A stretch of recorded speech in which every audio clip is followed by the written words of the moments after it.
Possivelmente você está com o controle remoto na mão. Hoje a gente não se levanta nem para tocar o canal da TV, não é mesmo? E cada vez mais o ser humano gasta menos energia. No início do século XX, o simples fato de ir ao banheiro fazia você sair de casa e andar alguns metros. Vamos voltar ainda mais no tempo. Houve uma época em que, se quiséssemos comer uma maçã, nós tínhamos que subir no pé, por exemplo. E para comer carne, então? Era preciso correr atrás do animal e matá-lo. O fato é que fomos programados geneticamente para gastar muito mais energia e ter muito menos alimentos disponíveis. O resultado é um aumento preocupante da obesidade em todo o mundo. Segundo a Organização Mundial de Saúde, a obesidade é uma epidemia. Até no Brasil do Fome Zero, 40% das pessoas já apresentam algum excesso de peso.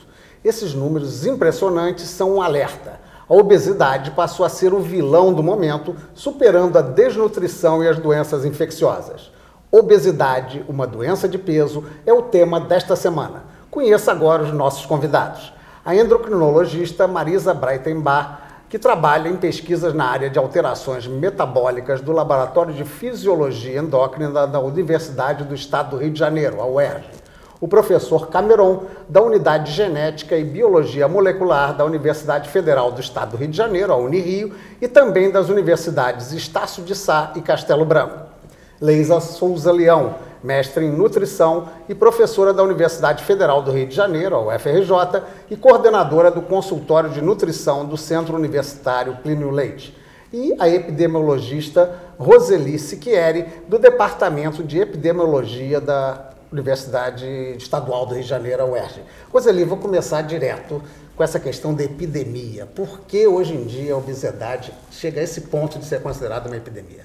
Bem, como você já falou no começo, nós temos o quê? Uma redução muito grande de atividade física e um aumento da disponibilidade de alimentos, né? Na verdade, a gente não tem dados do Brasil, mas nos Estados Unidos a gente sabe que são colocados novos produtos para alimentação da ordem de 12 mil novos produtos por ano. Por menos que você experimente qualquer alimento novo, qualquer nova preparação, você tem essa grande disponibilidade. Então, a redução da atividade física associada a esse aumento de consumo é que explica isso.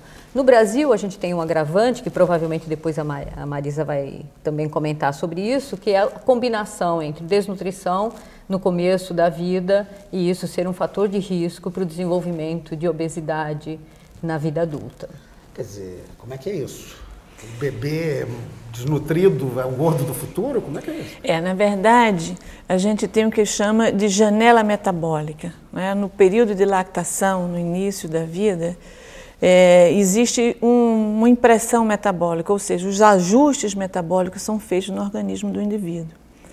E se ele é submetido a uma dieta, né, hipoproteica, principalmente, a um estado de desnutrição, é como se o organismo dele fosse moldado para economizar o máximo possível. Se na vida adulta ele é submetido a uma oferta calórica, né, normal ou até um pouco maior, então ele se torna rapidamente obeso. Então ele tem uma facilidade maior de desenvolver obesidade, de desenvolver resistência a um hormônio que é fundamental para o metabolismo, que é a insulina, né, que é o ponto-chave, que é o grande problema da diabetes depois, né? Eixo da explicação das complicações da obesidade. Essa programação funciona também ao contrário, não? Aquele bebê bem alimentado pode ser o magrinho no futuro? Ou não dá para ter? Não. Que pena, né? Não nesse aspecto, mas a gente tem feito experimentos lá na universidade, o professor Aníbal Moura tem desenvolvido também uma superalimentação no período de lactação, em animais experimentais, e nós temos observado que na vida adulta eles também apresentam um quadro de resistência à insulina e de alteração metabólica que leva a um aumento de peso e uma predisposição maior a desenvolver diabetes. Bem, Cameron, é inevitável, né? Você fala de obesidade, como é que as pessoas reagem a esse aspecto de você não ser magrinho? Bem, eu acho que eu não sou um modelo circulante nas passarelas, eu sou basicamente um estudioso da área de metabolismo e sou um desses aí que passou por uma janela metabólica de superalimentação, resultado provavelmente do que se chamou o grande crescente de superalimentação durante a lactação, com utilização de leite condensado, porque houve uma época em que a moda era que o leite materno não era o suficiente, o adequado para o bebê, e se o bebê chorasse muito, ele precisava de uma alimentação mais forte. Mas você concorda, desculpe a brincadeira que eu fiz com você, mas você concorda com esse aspecto da Organização Mundial de Saúde? É uma epidemia, é um problema sério, é uma coisa que aflige você, não só como pesquisador, como pessoalmente? Eu acho que é um problema seríssimo e, sobretudo, eu acho que a gente precisa pensar nesse problema sob diversos ângulos, né? E, sob o ponto de vista metabólico, esse é um problema de difícil solução, porque biologicamente o ser humano está na Terra aí pelo menos o Homo sapiens, como nós conhecemos, há alguma coisa entre 2 milhões e 3 milhões e meio de anos, mais ou menos, alguma coisa por volta disso. E nós tivemos uma grande modificação no fim do século XVIII para cá, com a Revolução Industrial, a história muda e você começa a ter todos esses problemas que você começou a falar desde o início. Por essa vida sedentária e mudanças alimentares também.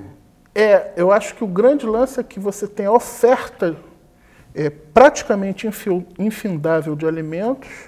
A própria Organização de Saúde sabe que hoje a gente tem a possibilidade de que cada humano no planeta coma por aí alguma coisa por volta de 3.000 quilocalorias. Isso significa um planeta todo de grande obesos, né? Quer dizer, se cada indivíduo no planeta comesse 3.000 quilocalorias, nós teríamos uma população aí com 200 quilos, sei lá. O que limita o acesso às pessoas à alimentação não é o alimento. A teoria malthusiana, nós estamos vendo que não estava tão bem fundada. O que limita o acesso das pessoas é o poder aquisitivo. Se a pessoa tiver poder aquisitivo, ela tem acesso a qualquer alimento que ela quiser e na quantidade que ela quiser. Nessa questão de alimentos, Leila, de que maneira essa mudança seria mais significativa? Nós comíamos mais carne, evidentemente, né? Qual, digamos, um vilão da história na área alimentar dessa mudança? As pesquisas elas têm demonstrado, né, os trabalhos estão apresentando que o grande vilão, né, envolvido nessa etiologia da obesidade, no aspecto alimentar, seria o lipídio da dieta, a gordura da dieta, né? Gordura animal? Qualquer tipo de gordura, porque independente da fonte, ela apresenta para cada grama 9 quilocalorias, né? Então, comparado a um carboidrato, que seriam as massas, né, os pães, ou uma proteína, que apresentam 4 quilocalorias por grama, as gorduras, ou seja, os lipídios, eles apresentam 9 quilocalorias. Então, de uma forma geral, eles levam a essa facilidade de excesso de peso, né? E em relação a essa facilidade de aquisição da própria gordura, né? Antigamente, a gordura era de difícil aquisição, né? A gente lembra que poucas pessoas conseguiam comprar manteiga, né? Hoje em dia, com a industrialização dos alimentos, você tem os óleos vegetais mais acessíveis, com isso você tem as margarinas vegetais, né, que são a derivação, a modificação dos óleos vegetais, e o livre acesso, né, a facilidade, já que ele falou de custo, né, hoje em dia a gente tem até uma maior prevalência de obesidade no nível socioeconômico mais inferior por conta desse livre acesso, né, à aquisição de produtos que em outros momentos eram adquiridos por pessoas de nível socioeconômico mais elevado. O Dr. Valmir, que é o vice-presidente da ABESO, da Associação Latino-Americana, né? Não, é latino-americana também, mas ele já foi presidente da ABESO, da brasileira. Da brasileira também. Ele levantou uma lógica exatamente nesse sentido, que é o pobre que sofre mais com o tipo de alimentação. Como é que é isso? Eu não entendi bem isso quando o pobre, os alimentos que os pobres... Ele deu o exemplo do suco, né? Que o suco é mais caro normalmente que o refrigerante é muito mais barato, barato e calórico. E calórico no sentido de causar obesidade. Exatamente. Então, e outros aspectos teriam? Que tipo de alimentação assim, atingiria mais o pobre do que o O que está imediato. envolvido nesse processo é o excesso de açúcar simples, que é o açúcar, né? São os doces que saciam na hora que a gente tem a fome, né? O indivíduo ele tem a facilidade para fazer a compra, e os óleos vegetais. Então, são o excesso de caloria, né, vindo dos açúcares simples, né, e dos óleos vegetais. Eu gostaria... Vamos lá. Primeiro, o Cameron pediu primeiro. Ele também está querendo, vamos lá. Ela até tinha falado Eu primeiro. acho... Tudo bem.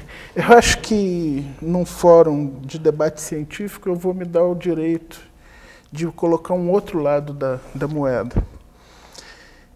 Eu acho que o que os estudos metabólicos estão mostrando é que o lipídio foi extremamente injustiçado nas últimas 3 décadas. Vamos lá, explicar o que é o lipídio para o Lipídio entendedor são comum. as gorduras... A gordura como um todo. Como um todo.